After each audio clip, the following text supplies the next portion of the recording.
ವಂದೇ ವಾಂಛಿತ ಲಾಭಾಯ ಚಂದ್ರಾರ್ಥಕೃತ ಶೇಖರಂ ವೃಷಾರೂಢಂ ಶೂಲಧರಂ ಶೈಲಪುತ್ರಿಂ ಯಶಸ್ವಿನಿಂ.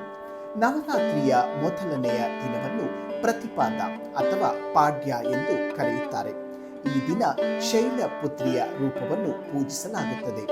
ಶೈಲಪುತ್ರಿ ಎಂದರೆ ಪರ್ವತ ರಾಜನ ಮಗಳು ಎಂದರ್ಥ. ಈಶ್ವರನ ಪತ್ನಿಯಾಗಿಯೂ ಶೈಲಪುತ್ರಿಯನ್ನು ಆರಾಧಿಸಲಾಗುತ್ತದೆ.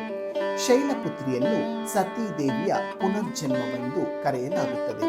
ಪತಿಯಾದ ಶಿವನನ್ನು ತಂದೆಯು ಅವಮಾನ ಮಾಡಿದ್ದಕ್ಕಾಗಿ ಸತೀದೇವಿಯು ತನ್ನ ತಂದೆ ಯಜ್ಞ ಮಾಡುತ್ತಿದ್ದ ವೇಳೆ ಅಗ್ನಿಕುಂಡಕ್ಕೆ ಜಿಗಿದು ಪ್ರಾಣಾರ್ಪಣೆಯನ್ನು ಗೈಯುತ್ತಾಳೆ. ಶಿವನನ್ನು ಮರಳಿ ಪಡೆಯಲು ಅವಳು ಪುನರ್ಜನ್ಮವನ್ನು ಪಡೆಯುತ್ತಾಳೆ.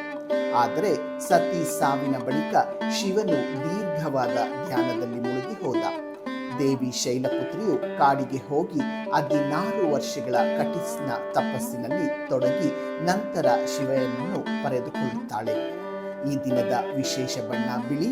ದೇವಿಗೆ ಅರ್ಪಿಸುವ ವಿಶೇಷ ಪುಷ್ಪ ದಾಸವಾಳ ಮತ್ತು ದೇವಿಗೆ ಅರ್ಪಿಸುವ ನೈವೇದ್ಯ ಹಸುವಿನ ತುಪ್ಪವಾಗಿರುತ್ತದೆ. ಧನ್ಯವಾದಗಳು.